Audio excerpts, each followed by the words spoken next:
This hour on I-24 News, willing to talk. New details about open lines between the United States and the Palestinians.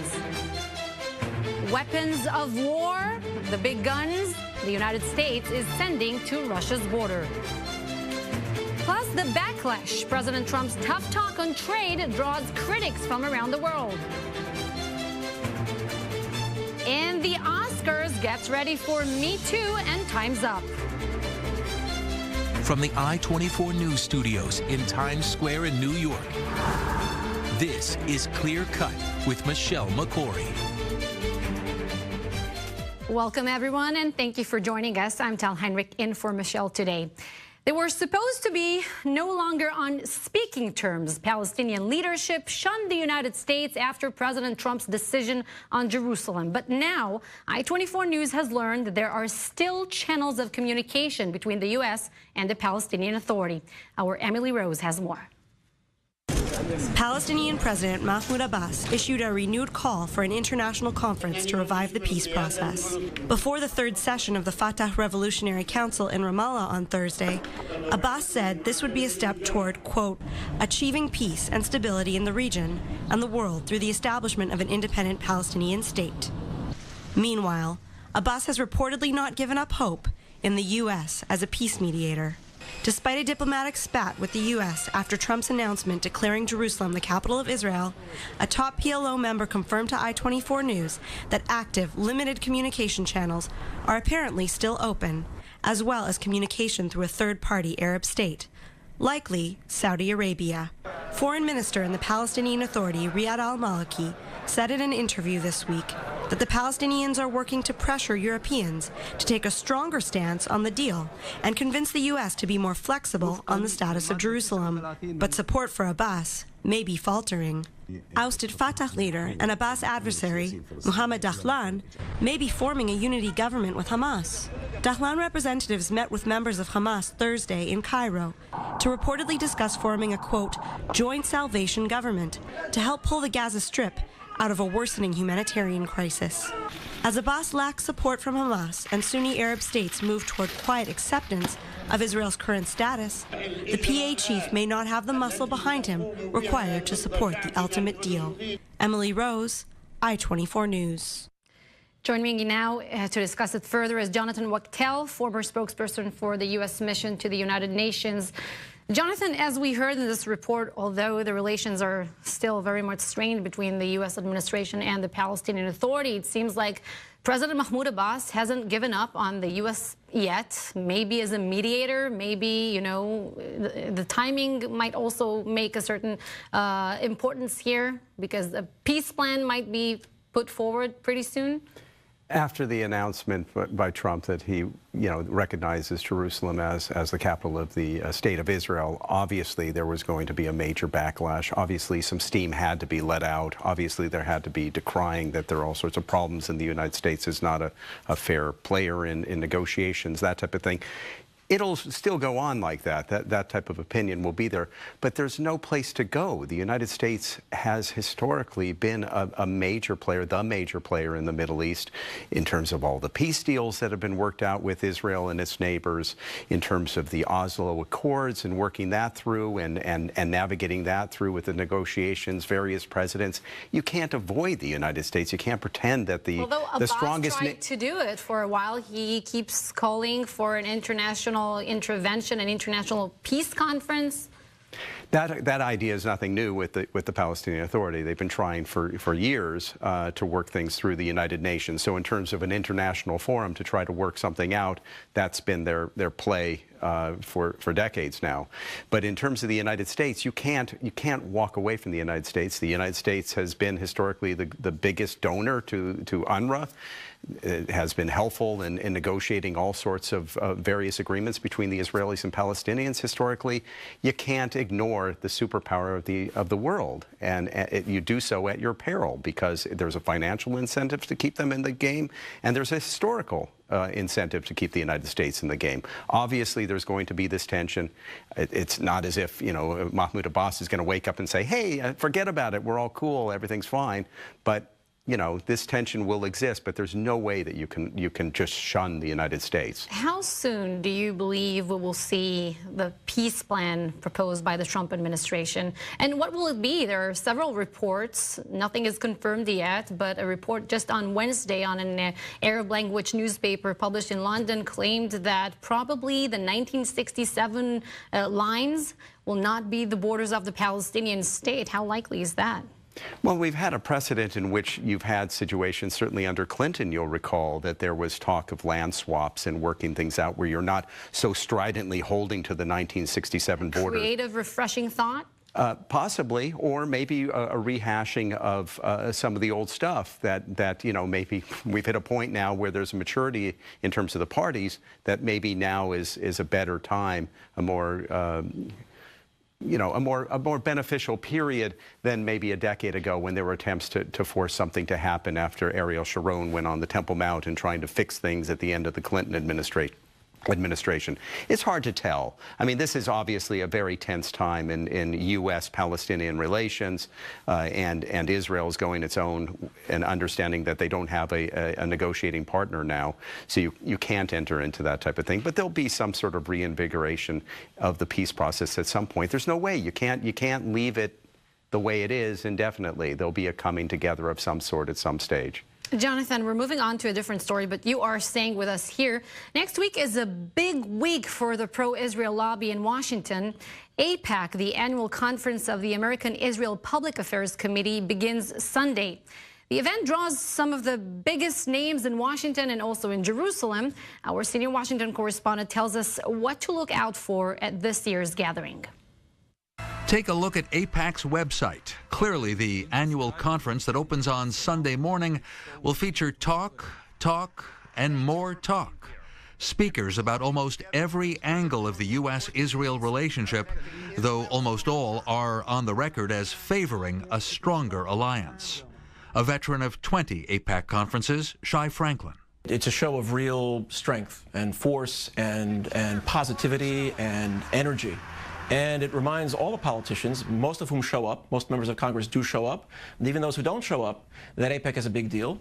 The huge audience is certain to cheer Benjamin Netanyahu. Don't expect any on-stage mentions of his legal problems when he speaks at the AIPAC conference. He'll also be at the White House to see his friend, President Trump. Trump's Vice President Mike Pence will address AIPAC. So will Ambassador to the UN Nikki Haley, a favorite among pro-Israel Americans. She was a hit at AIPAC last year. A big topic this year, former State Department official Tamara Kaufman-Wittes. If you care about Israel in the Middle East, and if you care about American policy in the Middle East, probably the most urgent issue right now is Syria, and Iran's role in Syria and Russia's role in Syria. AIPAC members are very interested in the world, and they welcome most anything that makes Israel look good, says a regular at AIPAC conferences, Rabbi Stuart Weinblatt. For example, last year in one of the big sessions, they showed an invention which was literally making water out of thin air. Looming in the background, a challenge, encouraging liberals to love Israel. Critics say AIPAC has become conservative, perhaps to match Trump and Netanyahu, siding with Republicans against the Iran nuclear deal, and quashing campaigns to boycott Israel or West Bank settlements. Self-labeled progressive Zionist Lara Friedman. What we're seeing today is this definition of what pro-Israel is being transformed into meaning support for illiberalism, support for illiberal policies in Israel, and support for illiberal policies in the U.S. There are even harsher critics of AIPAC who claim that Israel, or Jews, control U.S. policy. They make the largest lobbying group on a foreign policy issue sound threatening, with its large headquarters building behind me, practically unmarked, barely a mile from Congress and the White House. But AIPAC members from all 50 states are proud of what the lobby has accomplished, cementing excellent relations between a tiny but strategic country of 8 million and the world's top superpower.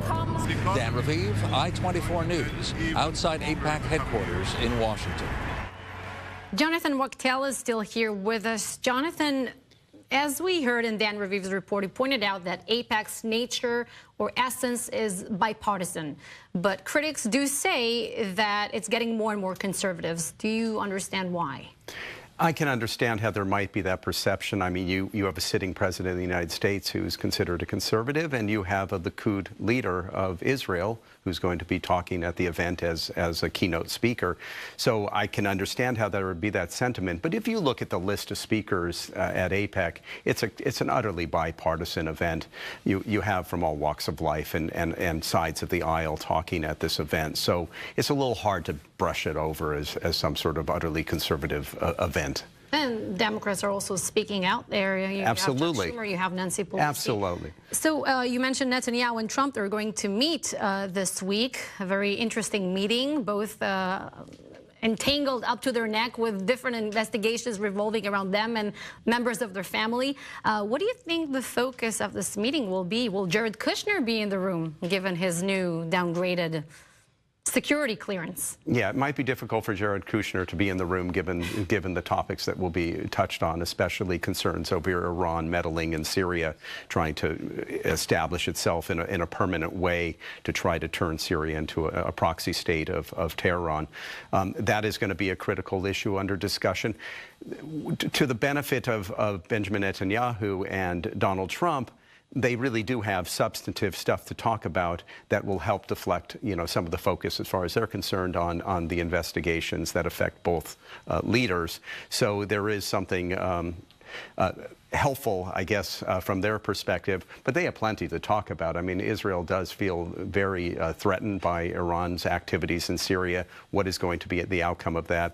What do we do about Russia and Russia participation in that conflict? Where is the United States in all this? Is the United States going to step beyond this policy that seems to be just about eradicating ISIS and actually look after its ally Israel and ensure that the outcome in Syria is something that actually fits in with U.S. foreign policy, and there's no guarantee that that is going to be the outcome. So Benjamin Netanyahu has a lot to discuss with the president, substantive issues, and of course he'll relay a lot of these concerns at AIPAC.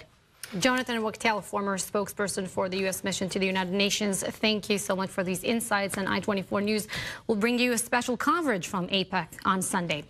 Still ahead, arming Ukraine, the new move from the U.S. in its tense relationship with Russia.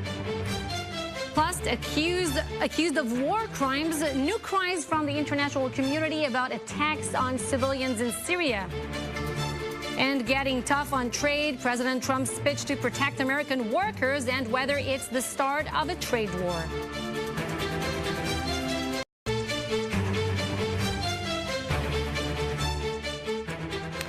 The United States is selling weapons to Ukraine despite objections from Russia.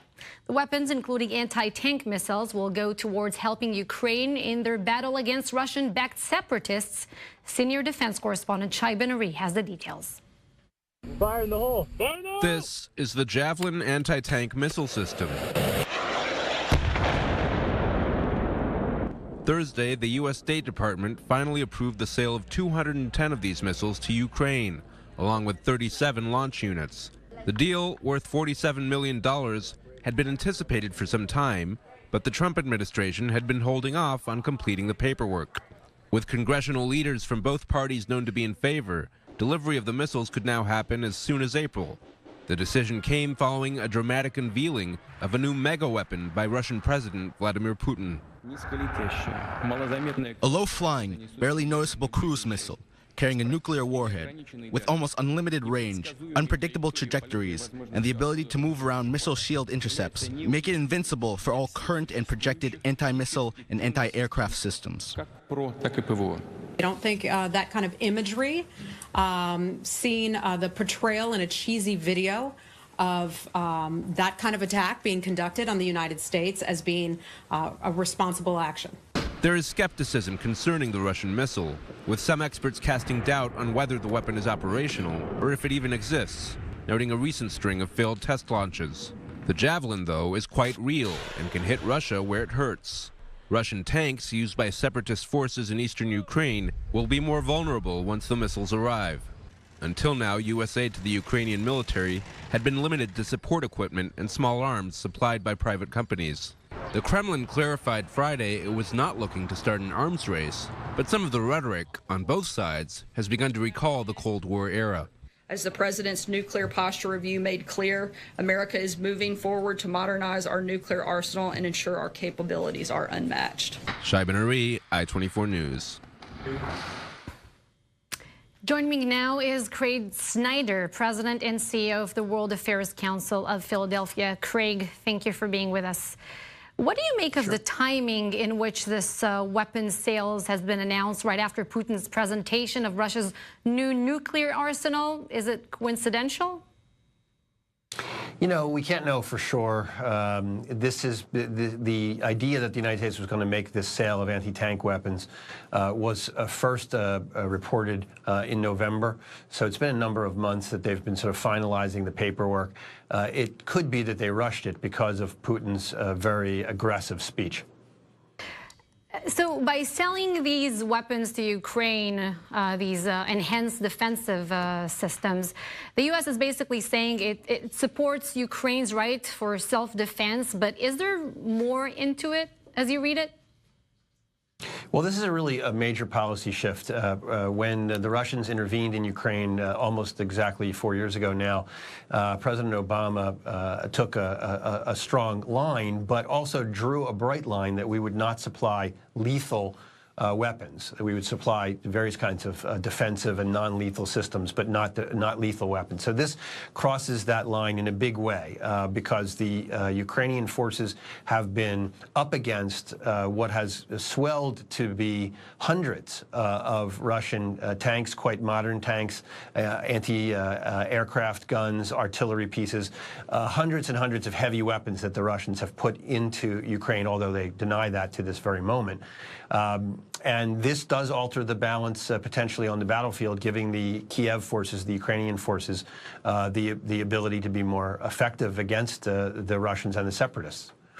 Craig, going back to Putin's presentation yesterday, the new systems he presented there were focused on one principle, and that is defeating U.S. anti-missile defenses. How worried should we be given his rhetoric and presentation of missiles raining on Florida? Well, the video was a kind of propaganda that we haven't seen since the days of the Cold War, with the exception of North Korea. North Korea frequently makes these films where they are animated attacks against the United States. But now we've seen it from Russia. It's quite disturbing that he would think that that was appropriate. He's a couple weeks away from his re-election, which, of course, he's going to win, and he's going to win resoundingly. And apparently he wants to get all the votes and thinks that this might help.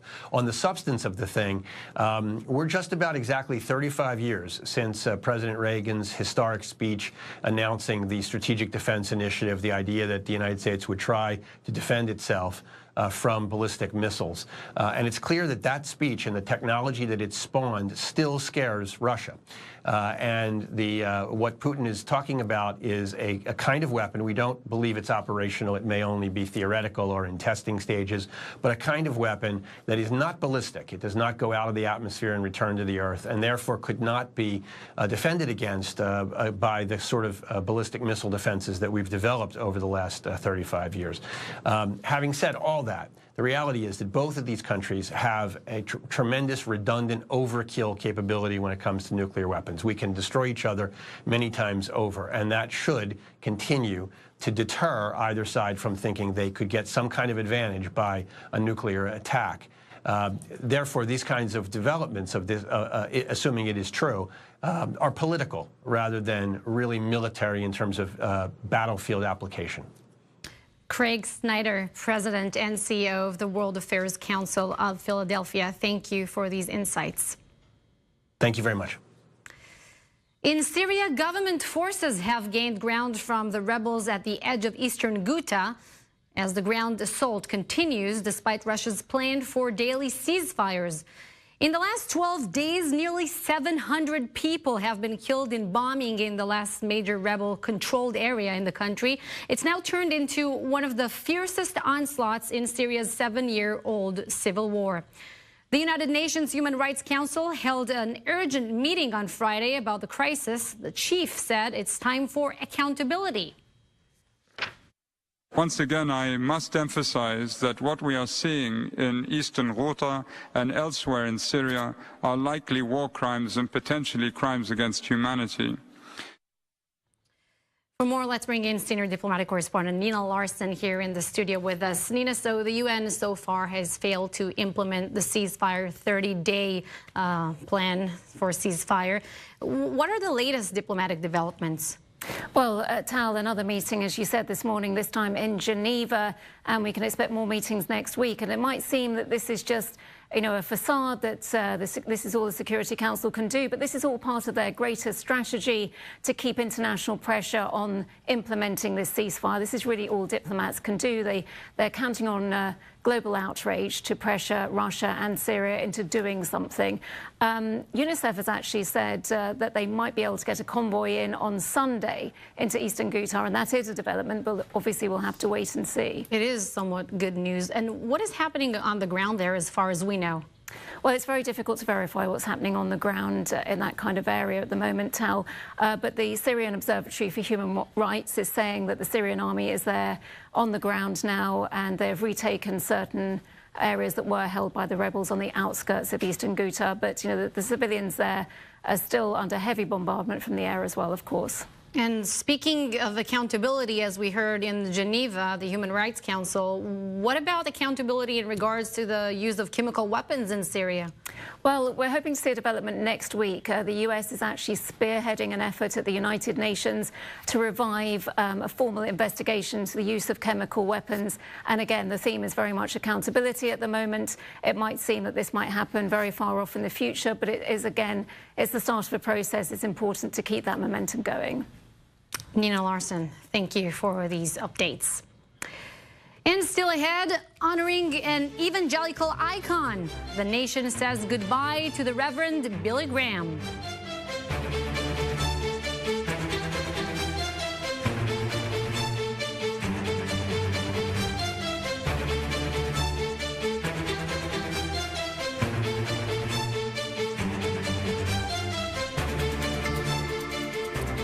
The Reverend Billy Graham, America's pastor, was laid to rest on Friday in North Carolina. More than 2,000 people paid their respects to Reverend Graham, including the president and vice president. Correspondent Tim Pulliam has more.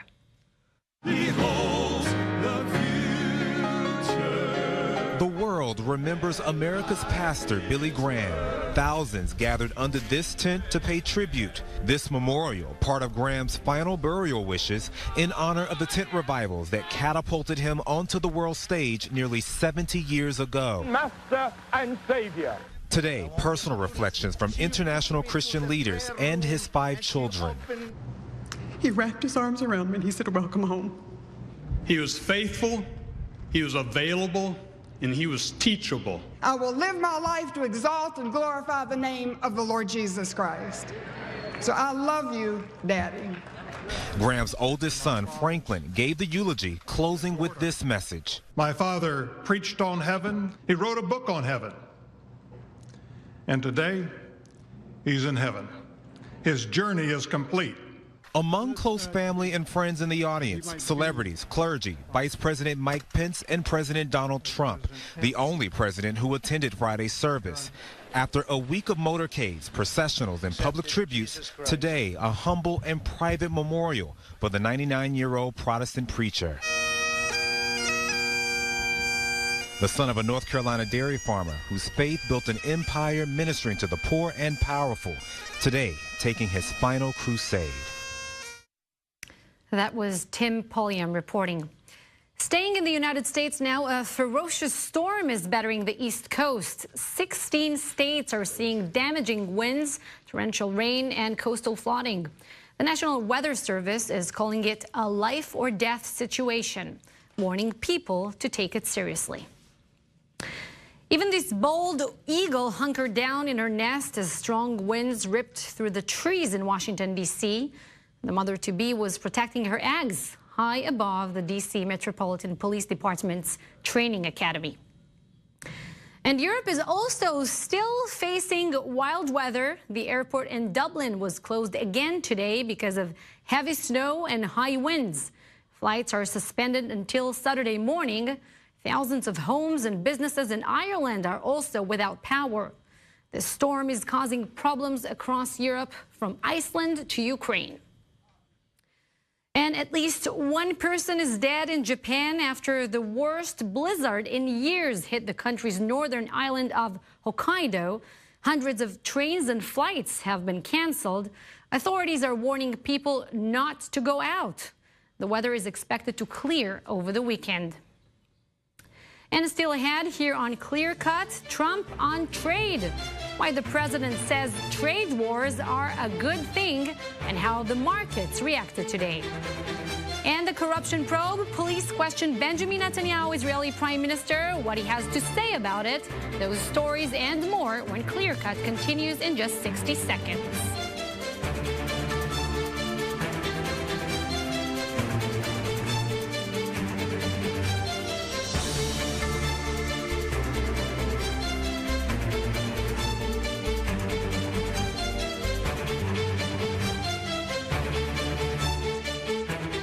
Welcome back. You're watching Clear Cut. I'm Tal Heinrich. Let's get you caught up on some of the stories making headlines in your Middle East Minute. A suicide car bomb attack in Afghanistan killed at least one person and injured 14 others. The blast happened in a neighborhood of the capital popular with foreigners. No organization has claimed responsibility for the attack yet. In northern Syria, video released by Turkey shows its military firing on Kurdish troops. Turkish warplanes also attacked pro-Assad forces supporting the Kurds in the region. Turkey says it is eliminating terrorists on its borders. Police questioned Israeli Prime Minister Benjamin Netanyahu in connection with a corruption probe involving Bezeq Telecom. Netanyahu is accused of trading favors for positive news coverage. He denies any wrongdoing and offered this message. I would like to tell you that I feel confident there will be nothing. And I want to tell you something more. To the millions of Israeli citizens who express such strong support for me, my wife, and my family, you warm our hearts. Thank you. Netanyahu is also suspected in several corruption cases. And now a live look at the Nasdaq building here in Times Square. It was a mixed day to close out the week this week for U.S. stocks.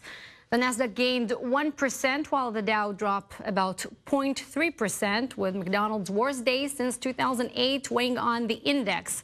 The S&P gained 0.5%.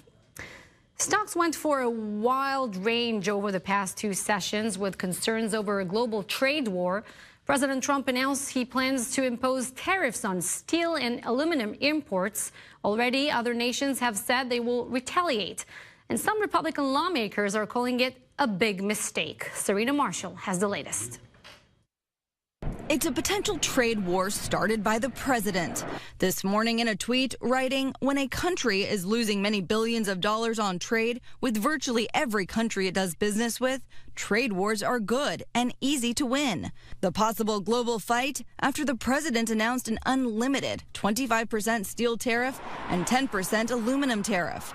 Thank you very much. He claims to help level the playing field. Surrounded by industry executives, he said what's happening to U.S. steel and aluminum companies is disgraceful. They've been decimated. Aluminum has been decimated in the country.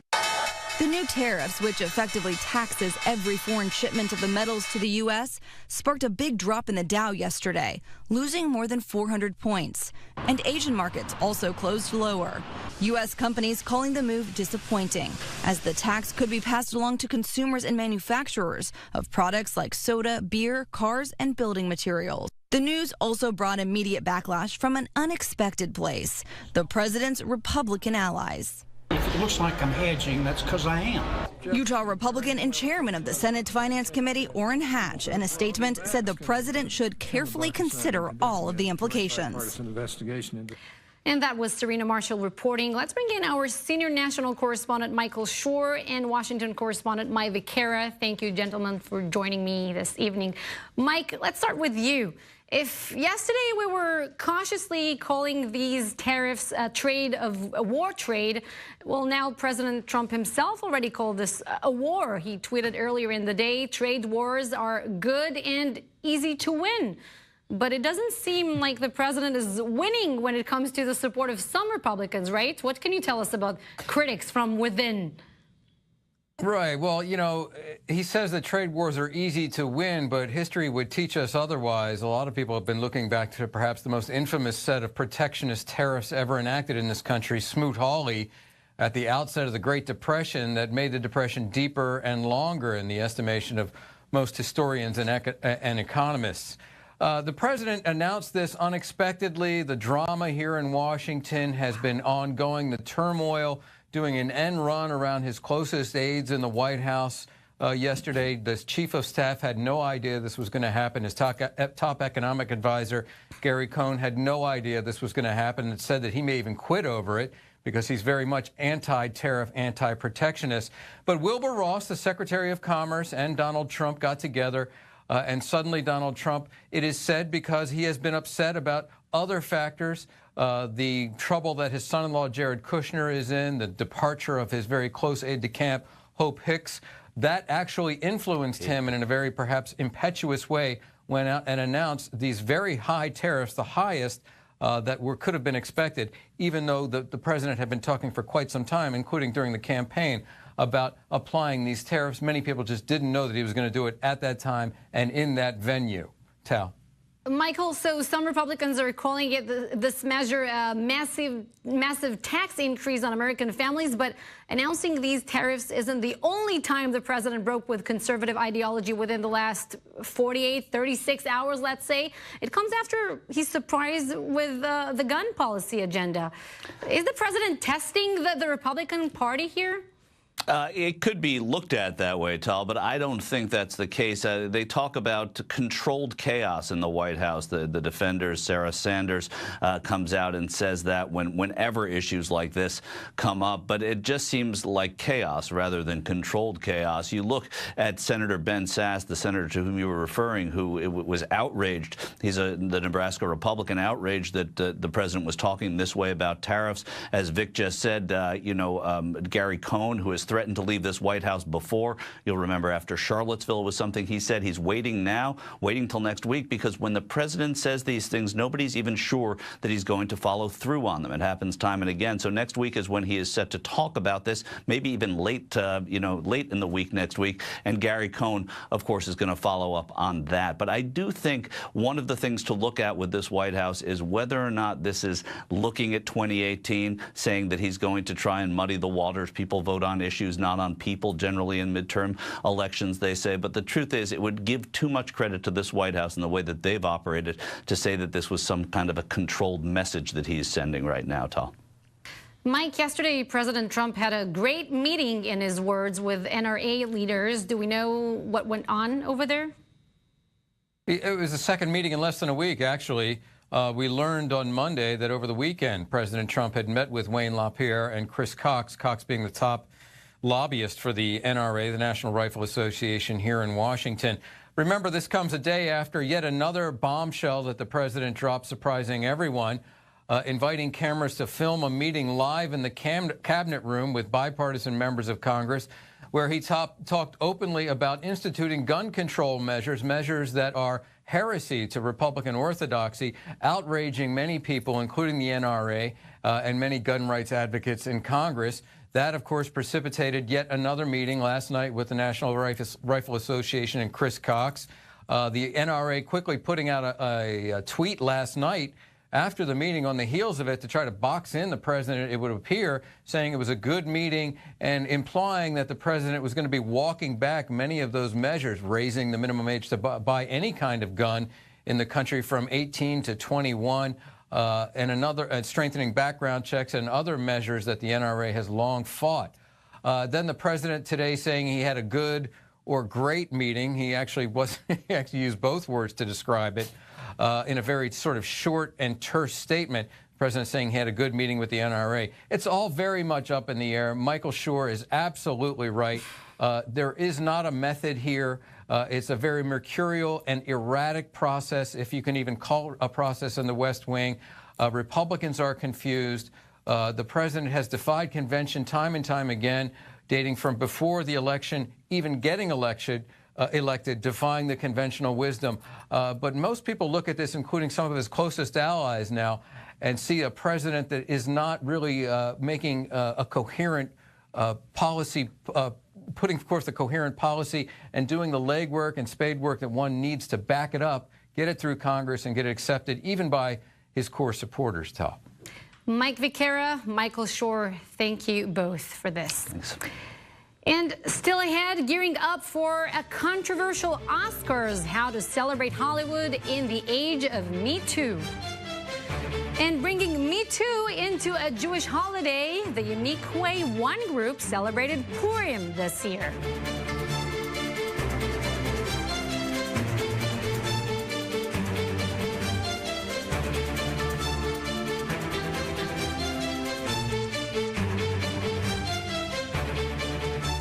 In Hollywood, the award season has been dominated by the Me Too and Time's Up movements. Issues of sexual misconduct and gender inequality are taking center stage. But the 90th Annual Academy Awards on Sunday is trying to be different. Marcy Gonzalez has the story. The countdown is on for Hollywood's biggest night. It's so surreal. I don't know how we got here. The finale of an award season largely focused on the Me Too and Time's Up movements. Good evening, ladies and remaining gentlemen. But the producers of the 90th Annual Academy Awards say Sunday night will strike a different tone. The producer of the Oscars has said that this is going to be a fun show, that it's going to focus on films, and that while there will be moments to reflect on more serious movements, that will not be the focus of the broadcast.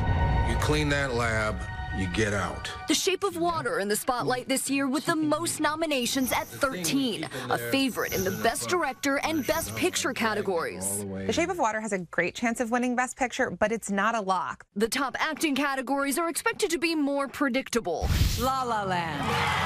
As the show's producers hope to avoid surprises like the infamous one last year. Moonlight, Best Picture.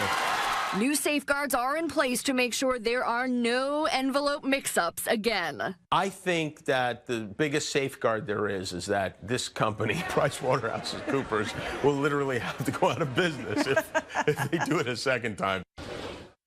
That was Marcy Gonzalez reporting. For more on that, we're joined here by Lee Sheps, the senior digital reporter for Inside Edition. Thanks for coming here, Lee. So get us prepared. What should we expect on the political level? Because this report suggested that it's going to be just movies this time. Well, the producers of the Academy Awards want glitz and glamour, less politics. They want everyone to celebrate what everyone is getting dressed up for, which is celebrating the arts and entertainment. You know, the issue of sexual harassment has been front and center in Hollywood since late last year. In January at the Golden Globes, as we saw, everyone on the red carpet was dressed in black in solidarity and for the SAGs. Right, and the SAG Awards for female empowerment. At the Grammys, there were speeches and there were performances in honor of the Time's Up and Me Too movements. But as for the Oscars, Jimmy Kimmel says that he will address both the Me Too and Time's Up movements. I think it's expected. Do you think, you know, Me Too and Time's Up, but no, now the debate is about gun control? Do you think this will come up during the ceremony? I'm sure everything other will political come up. issues, everything. The Iran deal, and of course the president. Russia probe. You know, you can't escape jokes about President Trump as well. What viral moments do you think will come out of these Oscars? Oh my gosh. Well, the viral moments I think is what everyone is going to be paying attention to this year. If you remember from last year, they brought in all these tourists into the ceremony, right? And there was this guy named Gary from Chicago, and Denzel Washington married him with his fiance. And Jennifer Aniston then gave his sunglasses as part of a wedding gift. So I think those are the type of moments that certainly everyone is going to be talking about Monday morning, including Me Too and Time's Up. Wait, so you said before glitz and glam. regarding, the dresses, no black outfits this time around? I don't think people are going to be wearing black. I think they bringing did that already activists to the red carpet? Or I think people are going to be wearing what they want to wear, and the designers are going to put a whole rainbow out on the red carpet.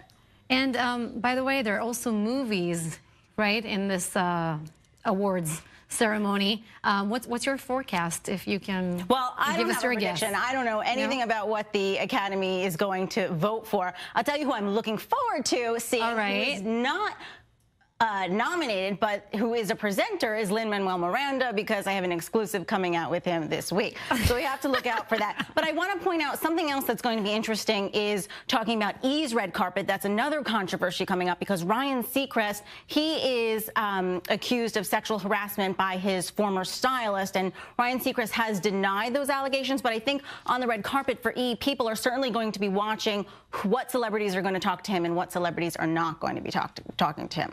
Of course, that's all pre-show and not exactly. So also the coverage is something that we should look out for. Absolutely. Wow. Okay. What else regarding the nominations? Best Actor, Best Actress? I'll have to, get your word on this. Well, I mean, we could have Meryl Streep, we could have Denzel Washington. You never know. Yeah. Okay. Well, it could go to Frances McDormand. I'll have to take your word on because I have to admit I wasn't really following. I did watch the post though.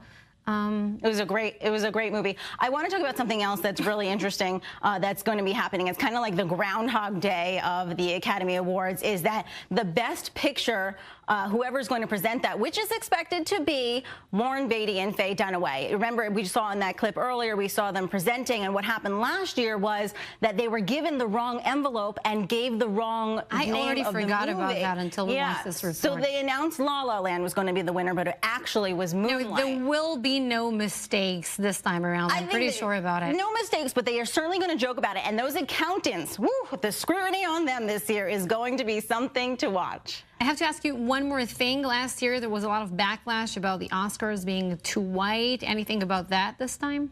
I think it will be very diverse, and that will also be talked about, I'm sure, at some point. Okay. I will be personally watching for Gal Gadot over there. Thank you so much for this analysis. Lee Sheps from Inside Edition. Yeah, here I saw it, preparing us for the Oscars. All right. The Me Too movement is even finding its way into Jewish holidays. This week, Jews around the world celebrated the Purim, often called the Jewish Halloween, with costumes, parties, and parades. One group of women from Rye, New York, used the holiday to celebrate women. I went to check it out. Take a look. The Book of Esther is one of the very few biblical stories with a female heroine.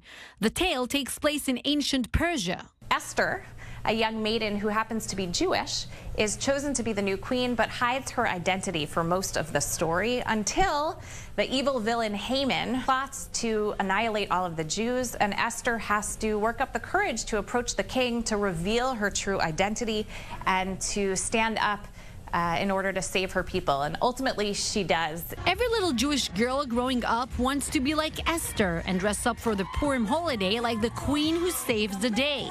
But this year, for the first time ever, there's a twist. Maybe Esther, the female protagonist of the Purim Megillah or the Purim Scroll, is not the only hero in the story.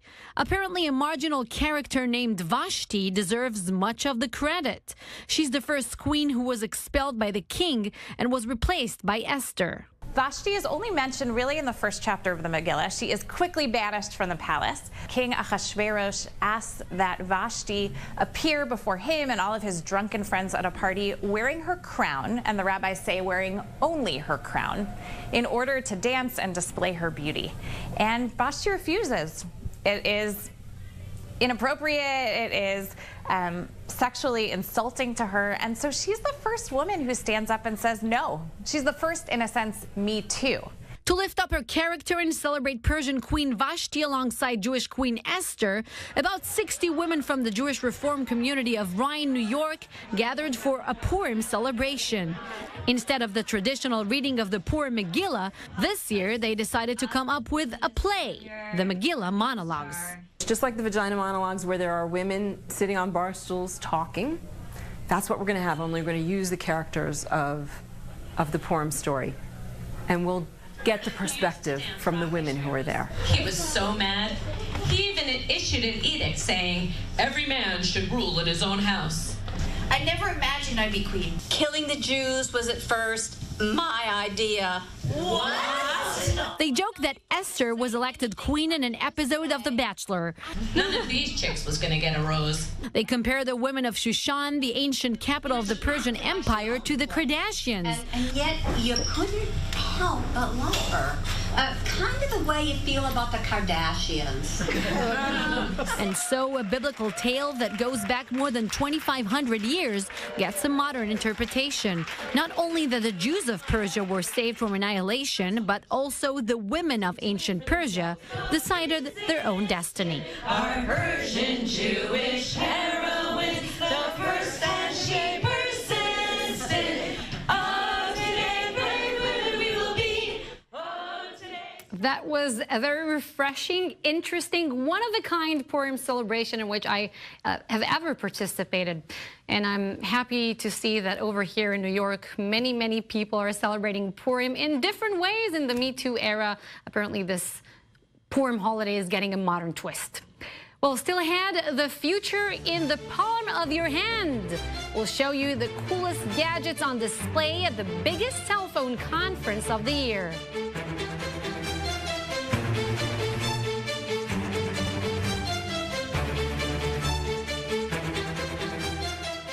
Believe it or not, you may soon be able to fold your next smartphone in your palm. That was just one of the innovations on display at the Mobile World Congress, an annual event showcasing the latest in mobile phone technology. I-24 News correspondent Marcus White has the headlines from the cutting edge. Can you imagine having a new smartphone that folds like this? This is called a flexible graphene microchip, which can be used as a wireless receiver. Experts say it may not be long before we see a full mobile phone based on this foldable technology. I think in the near future, we are talking about 5 years or something like this. Also on display, a brain. A team of researchers in Barcelona is developing a neuron sensor that can be inserted into the brains of people who have lost the ability to speak. The sensor translates impulses from the brain into words in text and sends them to a computer or mobile device. So we are able to decode this, even if the patient is not able to pronounce a word. We can say, okay, this activity means love. No? So we translate, the computer decode this activity and repeat love. The thousands of people who came to the event could also explore other innovations. This exhibit replicates new technology, which can be placed on the top of mountains to monitor potential earthquakes and landslides. The device will send alerts to seismologists and to smartphones if any movement is detected. Techies also indulged in new advances in the flexibility of robots. This robot can assemble 3 different types of ballpoint pens. It can even inscribe people's names on the pen. And I'm really excited to share an entirely new type of camera. And in the U.S. this week, a new pocket-sized camera from Google that uses artificial intelligence was unveiled in San Francisco. The camera can be clipped onto a variety of objects and records once it senses motion. You can also set it on a timer.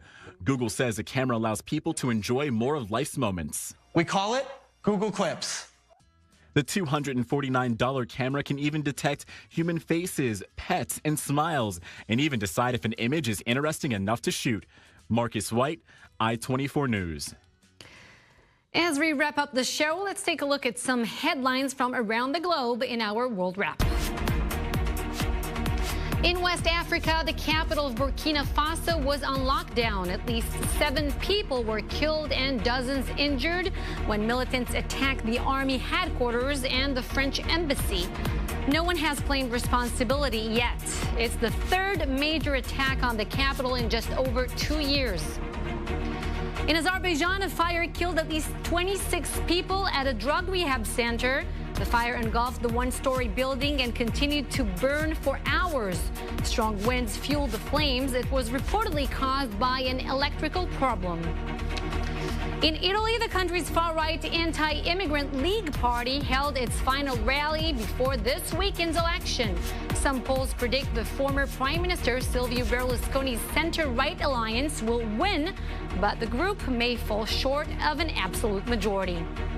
And in Taiwan, locals and visitors gathered to celebrate the Lantern Festival. They lit up the night sky with more than 1,000 flying lanterns, a long-standing annual tradition that symbolizes sending prayers for the year ahead. It marks the end of the Lunar Year celebrations. And that is all for Clear Cut for today. On Monday, Michelle McCoy will be back with a special coverage of the 8th convention from Washington, D.C. Thanks for watching.